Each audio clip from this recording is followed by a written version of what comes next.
Alright guys, pay attention, because the situation escalates quickly. What starts as a simple act of filming in a public space turns into unnecessary confrontation the moment warehouse staff decide they don't like being recorded. Instead of handling it calmly or understanding the law, they jump straight into complaints and call the police, instantly turning a harmless situation into drama. When officers arrive, the tone is already set. There's no neutral approach, no calm fact-finding, just an assumption that something illegal must be happening. The auditor clearly explains he's filming in public and staying within his rights, yet he's still treated with suspicion. And this is where things begin to shift, because instead of facts leading to interaction, assumptions take control, setting the stage for everything that follows. Chat. Yeah, we can have a chat here, can't we? Yeah, we can. All right, cool.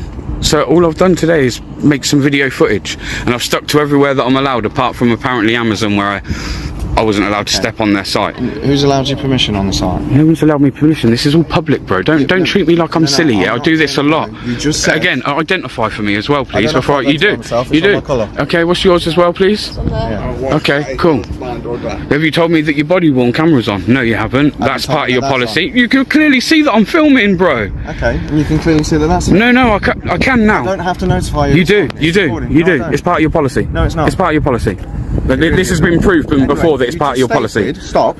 You just stated that you've been allowed. No, I don't have to stop. I'm trying to ascertain what's happening. I don't have to. Listen, bro. I don't want to interrupt you, but to be honest, I don't want to speak to you. Yeah, I'm going about doing my civil right. I'm allowed to go around and film in public areas. Been allowed. Who has allowed you? My rights as a human being in this country. And they have a right to know who is filming or taking photographic images of the building. No, they don't. No, they don't. No, they don't. Now this is where things start to break down. The officer speaks with confidence, but the information he's relying on is completely wrong. Filming in a public place doesn't require permission, yet he pushes that idea as if it's law. At the same time, when questioned about his own body-worn camera policy, he dismisses it like it doesn't matter. So on one hand, he ignores rules that apply to him, while on the other, he tries to enforce restrictions that don't exist. That contradiction says everything. The auditor remains calm but firm, challenging the claims and refusing to accept misinformation.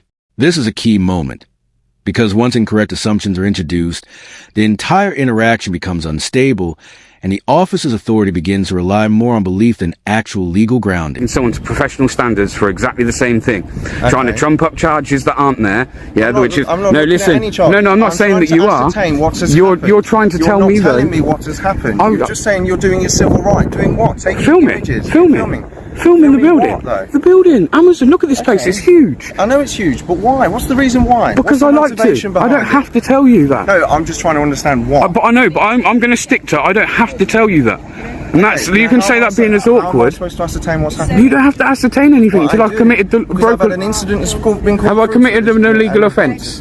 Well, as far as what we've heard on the call is that there's been swearing and shouting, so I need to know who that's been coming from. Those down there, and the video's got it to prove it. Right, and can you show me that? Yes, I can. Because if you're involved in that and you've been shouting and swearing, that is an offence. That is something I need to ascertain what has happened. Of course. Hey, you know this camera? You see this camera? It's an independent witness. Yeah, so that's another reason I can film, because when stuff like this happens, when people try and say stuff happened that didn't happen, we can now go back to this footage and see, can't we? What we've heard on the call is that there's been lots of shouting and swearing going on. Right, so we need to ascertain what that's in relation to. So if people, that's called public order. That is an offence, yeah?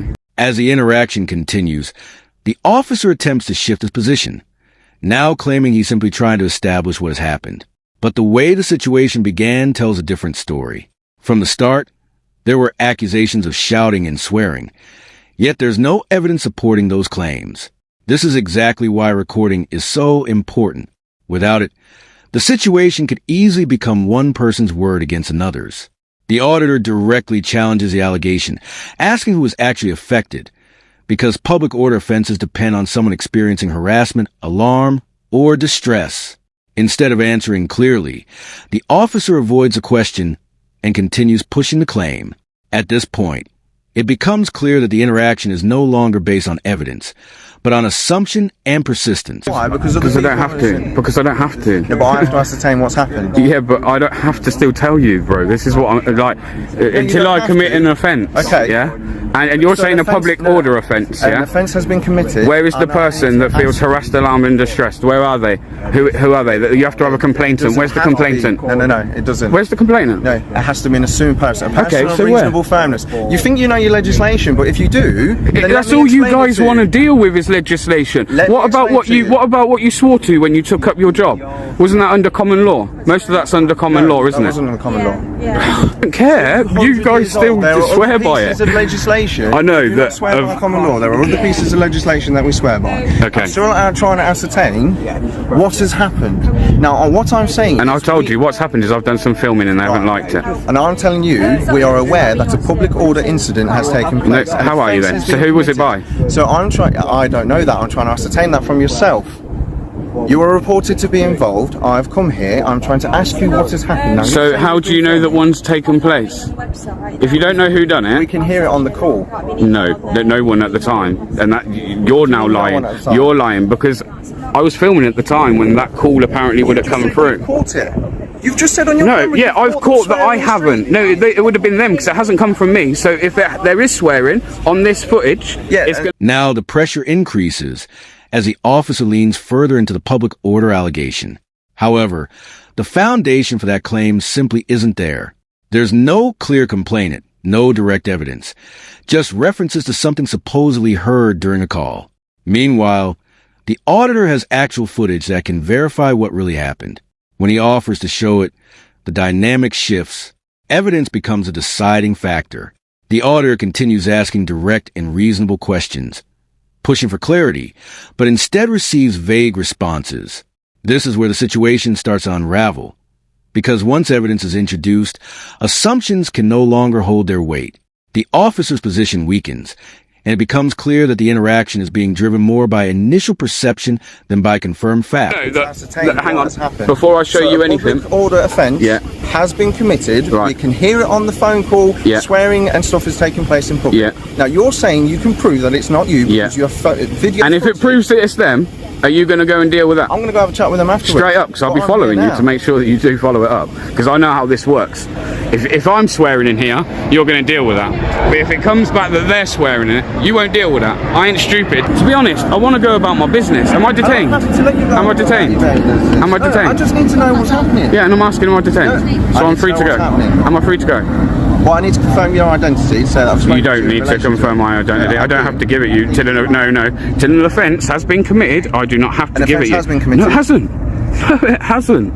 You turning up and saying an offence has been committed doesn't mean one's been committed. No, it hasn't. It's been committed, and you've just confirmed it by saying you've got footage of it on your phone. Oh, wow. You've literally just confirmed by saying I've got footage of that offence happening, a public order offence. Okay. Haven't you? You've just said that. The situation reaches a critical point when the auditor asks a simple question. Is he being detained? Instead of receiving a clear legal answer, the officer responds with uncertainty, relying on personal judgment rather than defined authority.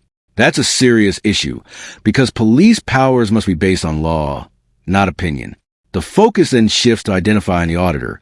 But again, there's no lawful basis for demanding those details. No confirmed offense has been established, yet the pressure continues. This creates a situation where authority appears to be working backwards, trying to justify itself after the fact. The auditor stands firm, refusing to provide information without proper legal grounds. At this stage, the lack of foundation becomes more obvious, and the interaction begins to lose its structure.